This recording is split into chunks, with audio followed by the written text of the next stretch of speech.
Hello, welcome back to Single Mom on a Farm. Today you're going to learn how to take a road trip on a budget. I'm going to give you some tips and tricks how to make road tripping, and any vacation really, more affordable. I feel like everybody should be able to take a road trip or a small vacation no matter how much money you have. I feel like if you have the desire in your heart to take a road trip or go see something, go to the beach, whatever, then there's got to be a way to make it happen, especially if you use the Lord on your side. He will help you make it happen. So, my first tip is to decide how much you want this trip or vacation to cost, not how much it should cost. So say you want to go to Hawaii and you say, well, I can't. Hawaii costs $6,000 for me and my family. Like, I'm sure we can't afford that. Instead, think of how much you want to spend on it. Say, I want to do Hawaii in $3,000. And then look for little miracles that will help you accomplish that goal. And I know with the Lord's help, you will be able to afford that trip in your allotted budget, because I've done it every time I take a road trip. I have a budget and I stick to it, and a lot of things come up that make me so I can't stick to it, but then a lot of miracles come up that do help me stick to it. It's incredible. For our recent trip to New England and the Mid-Atlantic states, I just had the number in my head of $1,000. I don't know why, but I was able to do it. So I just know that if you plan a goal, then you'll be able to accomplish it.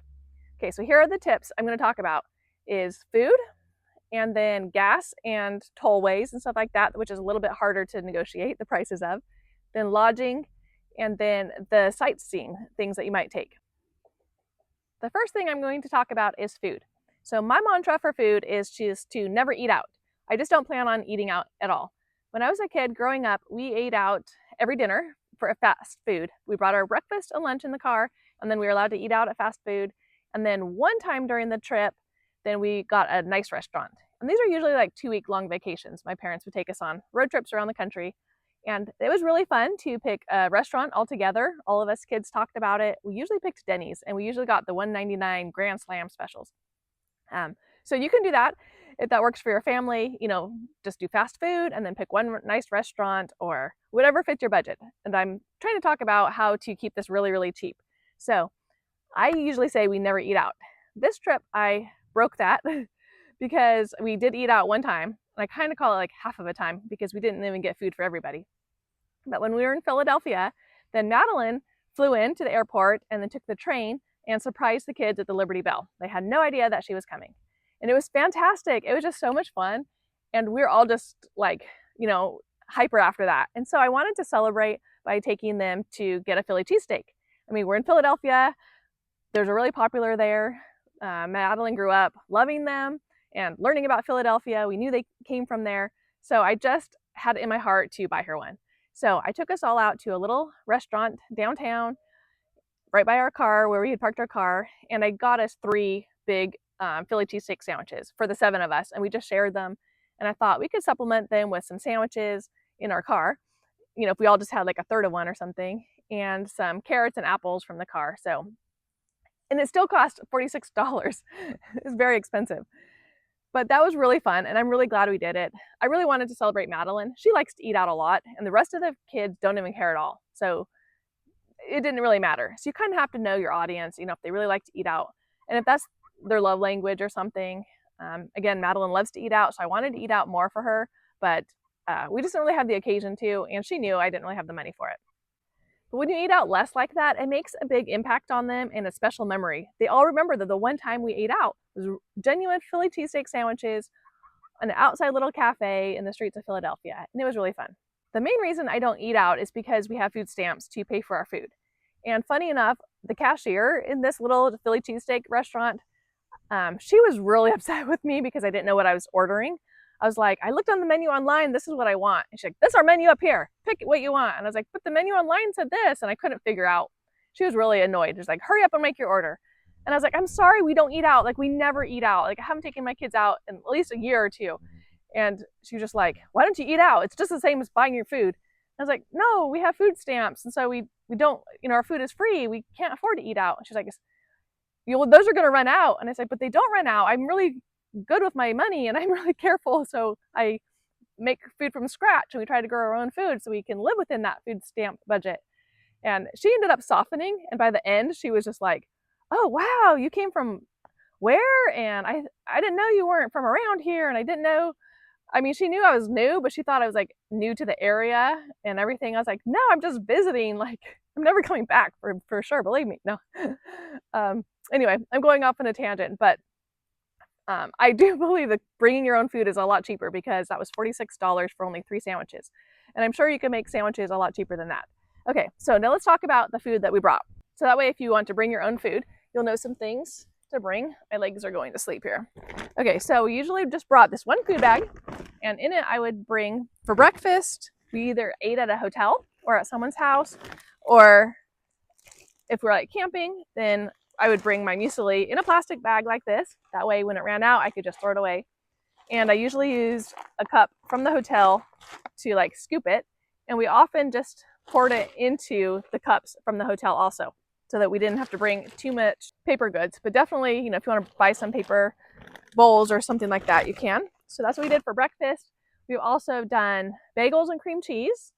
And you can make like breakfast muffins, homemade, or breakfast cookies or something like that, especially if you want to eat in the car. When I had the little kids, then I would often just every morning fill up these little Ziploc bags with their cereal, and I would do like oatmeal squares or Cracklin' Oat Bran.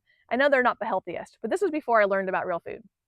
But I would, and some Cheerios, just like plain Cheerios or plain Wheat Chex, and I would make up little bags for them, and they could just eat it in the car. So as soon as we jumped up, we just like get in the car. I don't think we ate a hotel breakfast when I had little kids. It was just way too much work.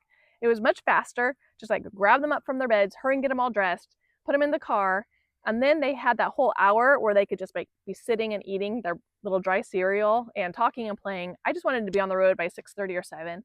A lot of times when I had little kids and nursing babies, that way they could be ready for their nap at 9. Anyway, so dry cereal in little Ziploc bags, or you can give them like a little cup or a little whatever for your kids. And then for lunch, for this trip especially, I brought 2 loaves of bread, the Dave's Killer bread that you can get at Sam's Club, fairly cheap. And then we brought lunch meat and cheese and lettuce and tomatoes and I think a mustard. And we just made our own sandwiches every single day. Sometimes we would stop and open up the trunk and, affix them and even have a picnic if we had. I think we had a couple of picnics.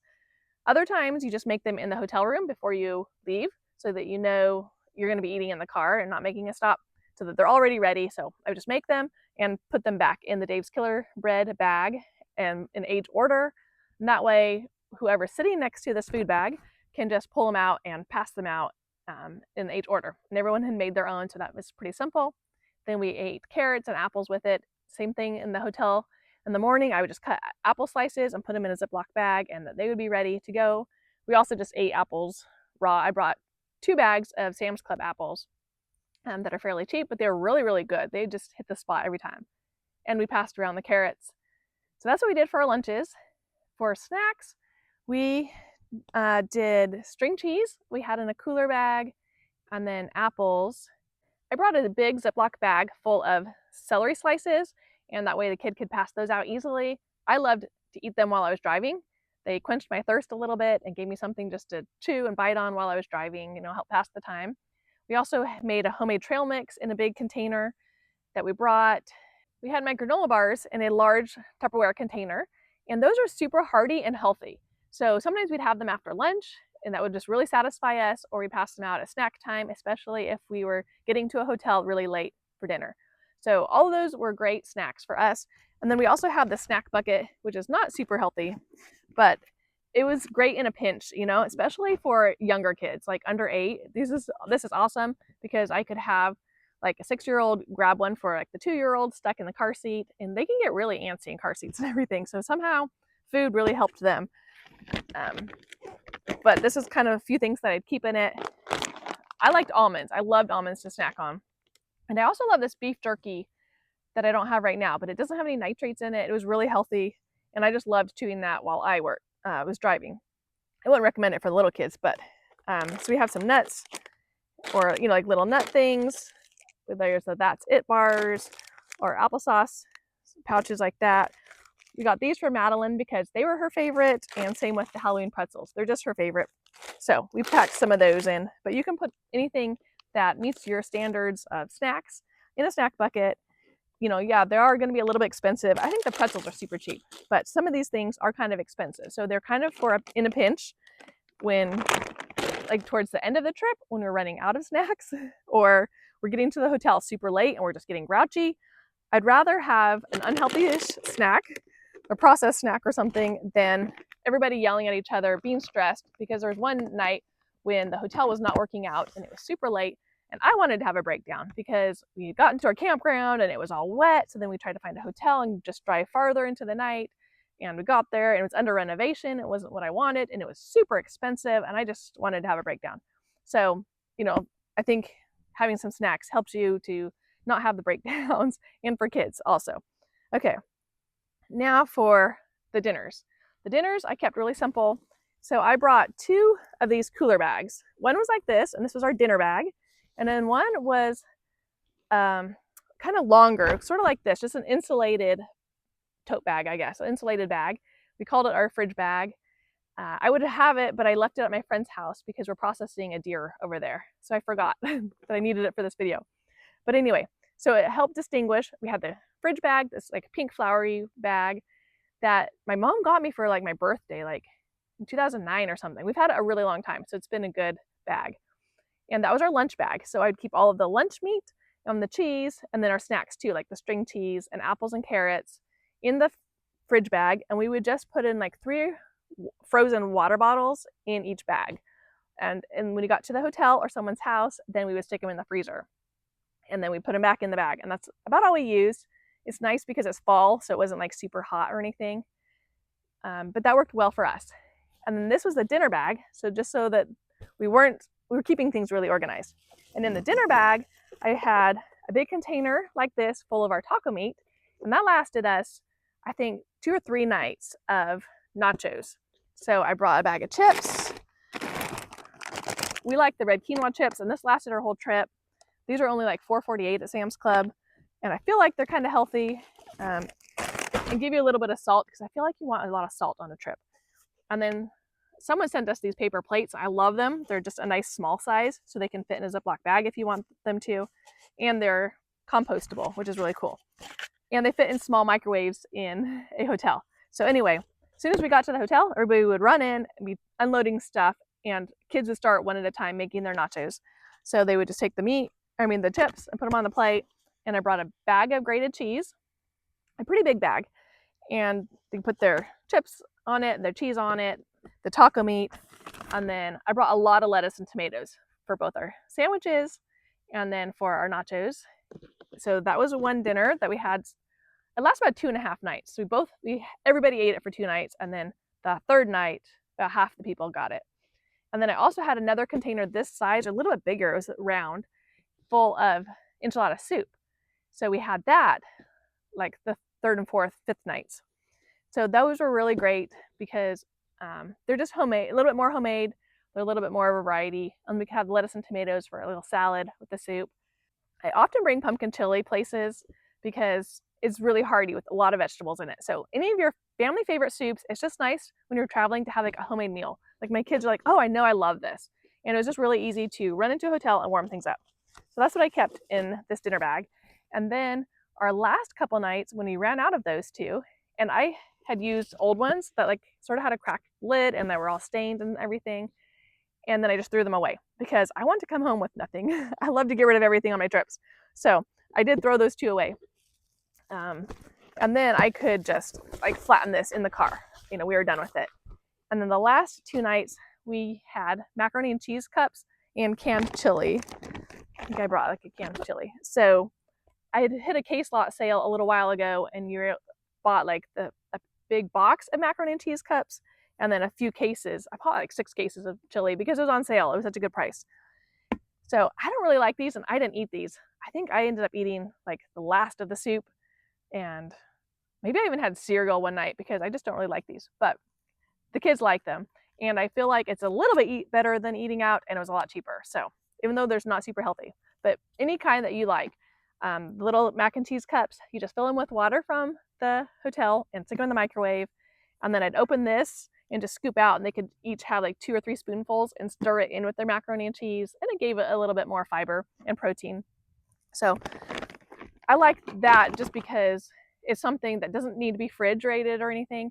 And I could keep the cases in the bottom of our van and all the suitcases and stuff on top of it. And so we never had to like take it in to the hotel each night like we did with the other fridge bags. But on the last nights, we just took that in and we didn't have to take this in anymore. Let's see what else. For the last couple of days of lunches after our meat and cheese ran out, then we opened up the canned chicken and we used the leftover cream cheese when the bagels ran out, and I'd make a chicken salad in one of these containers actually. I'm trying to think. We seemed like we had a container of something else we brought a leftover of, and we washed it out and made chicken salad in it.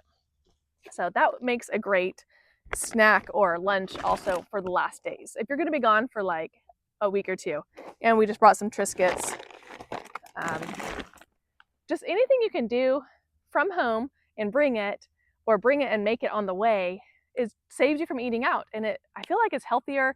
You just feel a little bit more alive eating these. We did stop one time and refill things. Like I think we bought another head of lettuce and another milk, because we did drink milk with our lunch and dinner each day. That just gives us a lot of protein and kind of satisfying. And we might have bought some bananas or more apples or a thing of grapes. I really love grapes in the car too. So we just restocked some fresh fruits and vegetables, and that helped us, to continue to be able to have good food in the car. It's not the best. And when you get home, you're just like, homemade food. And it was really fun to cook again. It kind of made us miss it a lot. But it was a cheap way to travel with food. When I camp on road trips, then I actually don't bring very much food for the camping. I just end up buying it that day. I just run through a grocery store and grab either a package of hot dogs and buns or the hamburger patties that are in the refrigerator section. I know they're more expensive, but I just want to be able to grab that food already ready for us, maybe even seasoned, so I don't have to bring extra stuff, and then put it on the grill, at the campground. Just put it over the fire or whatever. And I figure I'm saving money by getting a campground instead of a hotel room. So it's okay if I buy them already made instead of like making my own and bringing them like I would if I were camping from home. By eating the same things almost every day, it helps simplify the grocery list. And in my brain, it just helps me since I'm planning all of the sightseeing and handling all the affairs by myself. So for the grocery list, it's pretty easy. Just like the bread, the meat, the sliced cheese and grated cheese, lettuce, tomatoes, and then some fruits and vegetables, whatever your family is good with, like carrots and celery, apples, grapes. I think we had nectarines one day, and I usually just buy enough for like the first day or two because I don't want them smushed in the refrigerator bags. So, we just have to keep those for at home. But do what is good for you. And then the string cheese and the milk. So it's not a big variety, but it's simple, it's cheap, it's easy. There's no waste. Like we ate everything up. I really like. I don't like to bring home extra food. I don't like to have like 5 cereal boxes because we opened all of them. Like I just keep it really simple, not a big variety, but then it makes you appreciate when you live at home. So it's just easier for me, especially when you have a huge family and like lots of suitcases and stuff in the car. I really simplify on food. I mentioned the paper plates that we use, and then I also have this bag. So this is our food bag. We just call it our food bag. So we bring in our food bag and our fridge bag and then our dinner bag. But I will have like a Ziploc bag full of a few extra things. So I've got like some Ziploc bags in case we do need to wrap anything up in there. And then there's some like forks and spoons and knives. I brought one knife to cut apples with, and it has a little case on it. So I always brought that. It's got matches for the campfire. Just a few things like that. So that would be in this bag. The kids would know where to find the silverware, and then the paper plates, and then everything else they need. So hopefully that helps you with your food. Moving on to lodging, you can get hotels or Airbnbs or stay with family or friends or camp. So for the Airbnb, we've only stayed there once, and that was our 10-kid trip to Maggie Valley like a year ago in August of 2024. And that was fantastic. It was so much fun. It was expensive. I mean, they say that's like $100 a night, but then there was like cleaning fees and taxes and stuff on top of that. But it was cheaper than getting like 3 hotel rooms for all of us. And I didn't want hotel rooms. Like this was a special family vacation. I knew it was gonna be the last one because Spencer was gonna get married. So I just wanted it to be special. So I wanted us to be in a house. It was a really nice 5-bedroom house, full kitchen, and it was a fantastic. So you can do Airbnbs. That's the only experience I have. I guess that was my point. I don't have a great experience with that. So if that works for you, that's awesome. I haven't done it yet. So I'll mostly talk about hotels or staying with family or friends or camping. For hotels, the cheapest way to do it is to get a hotel off season. Like when I was putting in some hotels there in Vermont, which was the most expensive place we stayed at this whole trip, it would put in the dates of December 2nd and 3rd for me, and it was always saying $78. I'm like, $78, that's great, let's get it. But when I put in the dates for today, it was like $150. It's like, wow, I am definitely coming in the wrong season. So, when you're planning a trip, try to think of go off season. So I don't know them all. You can research them, but maybe like February and March are probably good times to travel, like before spring break. Probably not the ski slopes. Like those resorts might be expensive, but like maybe the beach or just random towns that you want to go visit. I bet that they're going to be fairly cheap there. Of course, you want to go somewhere warmer. It's not fun to sightsee when it's like super cold, but just think of that. When we went to the beach last October, we stayed one night in Kitty Hawk, and it wasn't like a name brand hotel or anything, so I wasn't sure if it was going to be good. But it was only $125 a night, and it had like a whole room, like a bedroom, and then like a living room, and then 2 double beds in like another little bedroom, and a full kitchen. And it was awesome. So it was only $125. It was right after Hurricane Helene, so that's probably why also. But it worked for us. So if you kind of look for those deals, like off season, there were no tourists. They were looking for our money, which is great. I don't know, it's probably $300 a night or more, during the summer. I usually use hotels.com. They have like the one key cash that you can earn extra money for like staying, a certain amount of nights over the course of the years. And then you can apply that to your hotel stay, which is really nice. They're easy to get a hold of if something happens and you do need to contact them. That was great. I also use Choice Hotels. I became a member in 2012 when I took the big trip with 7 kids, and they usually had suites. I would try to get one with a suite with a sofa sleeper. So I became a member, and sometimes they'll have good deals like stay 2 nights and get one free if it's off season. Like that's fantastic. And if not, you can still rack up points and get discounts or get an extra 20% off if you book 3 nights or something like that. Another thing to look at and notice is if hotels are cheaper in the city because there's so many and so much competition that they keep their prices down. And sometimes ones out of town are really expensive because that's the only option. Or sometimes it's vice versa. The ones in town are really expensive and you have to go drive out a little bit, and then there's the cheap ones because nobody's staying at them. So just kind of do a little search when you're planning this trip and find where the cheapest ones are that are still, decent or meet your requirements. But don't be afraid to sleep in some lousy hotels. During the road trips I took growing up, then sometimes we got kind of a lousy hotel, and my parents would just have a trip book that you just had to look through and read about it and make a call. You couldn't see pictures of this hotel. So sometimes we'd end up with ones with like peeling wallpaper or bugs or holes in the wall or something like that. And my parents would just roll with it. They never once showed fear of the area that we were in at all, but they would just say, oh, well, we're saving money. And they made us all proud. Yeah, we're willing to sleep on the floor. We're willing to have this ugly hotel room to have a better one, because we knew that there would always be that one night that we got like the indoor pool, the one night that we got a good hotel. But otherwise, it was just a quick place to sleep, and we would jump up and we're going the next morning. So why waste a lot of money on a hotel? So I kind of follow that. I do like to be safe and everything, but we're willing to scrimp on hotels if that means that we can see more states and stay on our trip a little bit longer. So if you get a lousy hotel, just make the best of it. I mean, just read to your kids out loud, like all snuggle under the blankets and read a fun book to them, and they will totally forget where they are. Or have a coloring contest, or just go to bed early and get on your trip early the next morning, and hardly anybody will remember that lousy hotel. Of course, the cheapest thing to do is to stay with family or friends. I've often gone way out of my way to be able to stay with them, but I love to do that. When we moved here, we had to go pretty far out of our way to visit both of my brothers, but it's so fun to reconnect with them and stay with them. Same with old friends. I've stayed with old roommates or medical school friends. I've also stayed with some Facebook friends that I've never met before.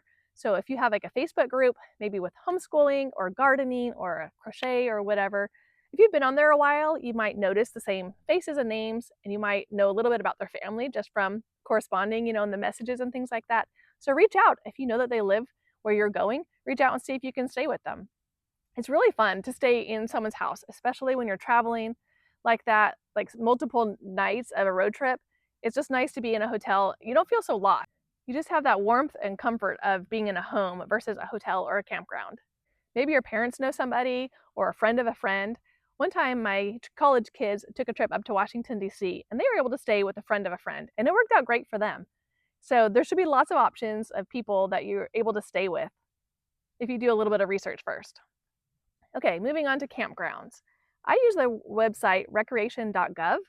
It's the website that has national forest campgrounds, which I love to stay in. They're usually a little bit more private and a little bit more secluded because they're in national forests instead of closer to cities. They are only $10 if you have an annual pass, so like a senior pass or a handicap pass, or if you have a fourth grader, then you can get a national parks pass for free, or you can just buy one for $80. And then you can see any national park in the country for free, and several other like monuments and things like that, like I think like Petrified Forest and stuff like that. But we've had one when Andy was a fourth grader last year, and so that made our campgrounds only $10. So that's well worth it, and they're usually just beautiful. But you can also find campgrounds, either like state park campgrounds. Just look at the fees ahead of time. Like Rhode Island was only $16, and they had a lot of just walk up, first come, first serve. You're able to get it right there. It was the same price for everybody. But Massachusetts, it was $46 for being out of state.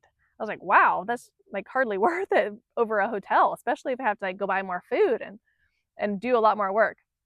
So just research the different areas or get some tips from people of good campgrounds. And every once in a while, you can even find a free campground. Like along the Erie Canal, there are free campgrounds, which is really cool. And we were going to stay in one of those, but then we ended up staying with a friend. As you're planning your trip, then you can kind of figure out where all the best places are. And then sometimes we only drove 6 hours if it's like between two friends or a cheap hotel and a friend. And sometimes we would go 11 or 12 hours if the hotels weren't cheap. Like I wasn't going to stop at an expensive spot. So just do a little bit of research as you're planning your trip, and you'll be able to just go with your gut of what feels right for your family and how many days you have and the budget you have for the different stops and stays, the different campgrounds you want to stay at, or the hotels or cities. Sometimes you have to give things up. We ended up cutting out Baltimore and Washington, D.C. because they just didn't fit. We would need more days to do it. And so I decided to cut out the things that are closest to us, and we can make another trip up there. Like we can just see those things pretty easily, within a 2-day trip. And I really wanted to get all the way up to Maine. So we did the places that are farther away first. So you can't get to everything all the time, but just go with what feels right to you, and you'll be able to plan a terrific trip.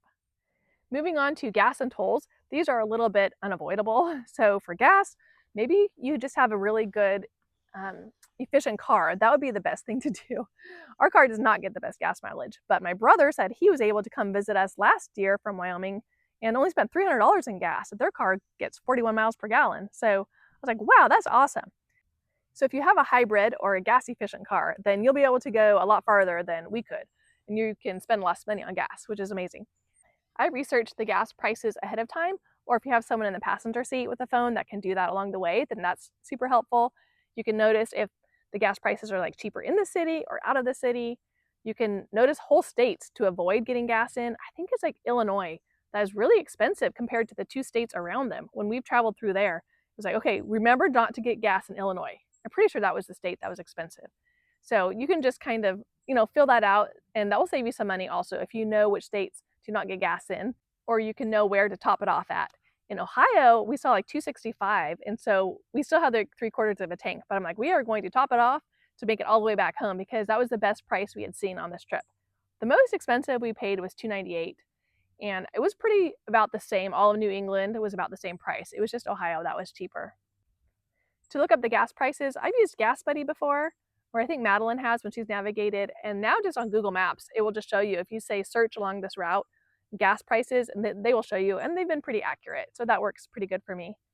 For tollways, you can see what the time difference is, taking the toll road versus not, and just weigh that with your budget and the time, because you don't want to add too many extra days to this road trip either, just by avoiding all the toll roads and getting to your hotel too late or something like that.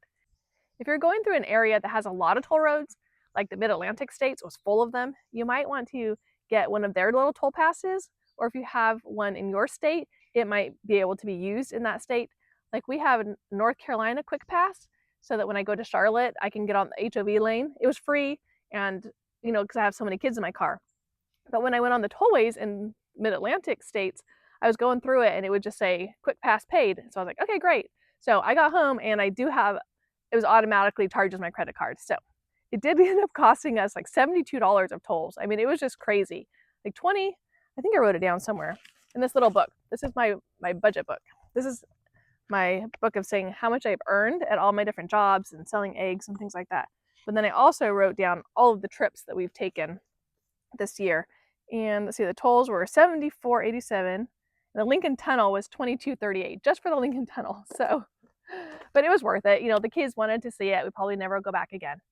But anyway, that really helped with tolls, was having that toll pass. And otherwise avoid those states, because I've never taken a trip that had so many toll roads. So maybe go to states that don't. But anyway, I'm okay. It's okay. If you have a little toll sticker in your window, then the tolls will be a little bit cheaper. If you don't, then the tolls are more expensive. Plus, they have to send you a bill in the mail, and they charge like $3.50 to do that. So your bill becomes really expensive. So I would say either get a toll sticker for like your state or the state you're going to that is compatible with the other states, or avoid the states with tollways, because they can really add up. They're really expensive these days. My last topic is how to sightsee on a budget. So this was kind of funny. When my friend found out that I was going to Rhode Island, she said, "Oh, I have friends there, and I'll ask them what you should do."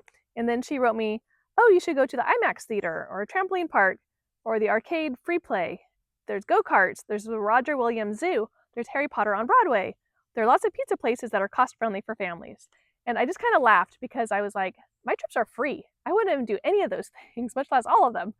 So I try not to spend any money on the road trips. Like, I just don't see those things that cost money. So this is how I do that. Most of my road trips are actually based on the ones I went to as a kid. So I kind of hit the same sites. Like, I saw the Hershey factory. I know it's free, so we did that again. But you can always Google free things to do in cities, and then just double check to make sure they are, because sometimes they say they are and they really aren't. I feel like sightseeing comes in three categories. So there's like the natural features and landmarks, like waterfalls or cliffs, or things like Devil's Tower, things you are just going to see as you drive by that aren't costing money, mountains, wildflowers, things like that. The beach should be free unless there's parking or something like that. And then there are national museums and parks, and some of them are free, like the Great Smoky Mountains is free, Gettysburg, Valley Forge, Redwoods, Hot Springs, Mammoth. They're all free. And there's also 6 free days a year for any national parks, even the ones that do cost money. So that's really good. And you can also get a yearly pass for $80, which is really worth it if you're going to go on a long road trip and see several. I bought that in 2012 when I was going on that trip, because Grand Canyon itself is $35 a car. So to buy an $80 pass was totally worth it. But we saw a lot of national parks on that trip, so it was really, really worth it. If you have a 4th grader, then they get one for free, and it's good for your whole family. You can get the National Park Service app, and you can listen to audio tours. So don't be fooled by other places trying to sell you their apps. When we got to Gettysburg, it said, "Oh, there's like signs saying download this app. It costs $14, and then you can get like this 30-minute audio tour of all the places." And I was like on fire with this trip. You know, I'm like, it's okay, I'll spend the money. Like, I was kind of ready to spend my money. And I was like, no, don't spend money, don't forget. So sometimes you get in the trap of like, oh, let's buy souvenirs, let's buy this. So try not to get into that. So I didn't buy it. I'm so glad I didn't, because after going into the little museum, which I think part of it costs money, but just the little visitor center where the restrooms are, I asked the guy, you know, are there any free ones? He's like, of course, the National Park Service has a free app. And it was a lot longer. I mean, it was like a 2-hour trip, but we just did the sites that we wanted to see along the Gettysburg Auto Trail. So maybe the 30-minute one would have been better, you know, but it was $15. So we did the other one, and we had to kind of figure it out ourselves. But I know that that app has great audio tours for autos, a lot of other places. So check that out. So there are the natural features like waterfalls and rivers and mountains and the fall leaves, things that are always there that you can just drive by, fancy bridges and things like that. They're really fun to see. And then there are the national parks that might cost money, or there are some that are free. And then there are things that do cost money, like museums, like Louisa May Alcott's house or something like that. So those are the things that my mom would usually have us do, like maybe one a day, and then she'd do that are pretty cheap, and then maybe one the whole trip that was like really expensive, but was really worth it and something that we all wanted to see. So you can use that as your family rule if you want. I try to keep this trip just nothing. So we didn't go inside Louisa May Alcott's house. We just saw the outside of it. Ask your kids what they want to see, because most likely they don't really want to see the expensive museums and the fancy houses and things like that. There are usually free museums and visitor centers at state parks and like the national parks, like I said, that are fantastic. We saw one that had really great artifacts from the 1800s, and it was completely free. I loved that. So do those kinds of things instead of paying to go inside a house. Our church has all their historical homes open free to the public of anybody. So those are a great way for my kids to see, like butter churn and things like that. I know there are other little villages by us that cost a lot of money for my kids to see that. So I was just like, no, we'll just see those at the church sites, or state park museums and visitor centers also usually have those kinds of things. So find that if they're interested in that, do those kinds of things free. Now, if a house is really important to you, maybe they can just play at the park or a library or something while you go, or like wait till you're a senior. Like I think my mom, loves to go inside all these houses now that she's older and it doesn't cost so much money. But when I was a kid, I was just happy just to drive by. Like I remember driving by Molly Brown's house and thinking how cool it was. And I also have fond memories of her telling us the stories on the way to these places. She was always reading facts about things. And that's even easier now with phones and Wikipedia. But she would check out books from the library and explain different places that we're going to see. And even if we were just driving by, we knew the story from them. And it's so much more fun listening to her and passing car time rather than going in a museum or someone's house and standing there and listening to the tour guide. So think about that also. Great memories for me. So ask your kids what's important to them and see how it fits into your budget. It'll help you skip things that are not important instead of wasting money on them and then you get there and nobody even wants to see it. For really little kids, probably skip most all of the museums that cost money and things like that, unless it's just really important to you. I suggest stopping at parks. Kids love to explore new playgrounds, and there's usually some walking paths and maybe a river and trees and picnic tables. It can rejuvenate the whole family and give you the energy to get back in the car and drive for several more hours. Just remember that you're not paying taxes for it, so do your part of picking up your own trash and other people's trash, and don't let your kids throw the mulch all over the place. Just respect it. But otherwise, it's fantastic to stop at playgrounds. There are a lot more tips I could share. I know I'm forgetting a whole bunch and I'm going to be kicking myself later, but this video is already really long, so I am going to be done. Thank you so much for watching. I hope you have a great trip. I hope this motivates you to go plan a trip and stick within your budget. And don't forget to look for those miracles. I have never regretted any of our road trips. My parents never regretted any of theirs, even the ones that the car broke down at. We just have fond memories of traveling in the car together and seeing our beautiful country. Thanks so much for watching. Have a great day. Bye-bye.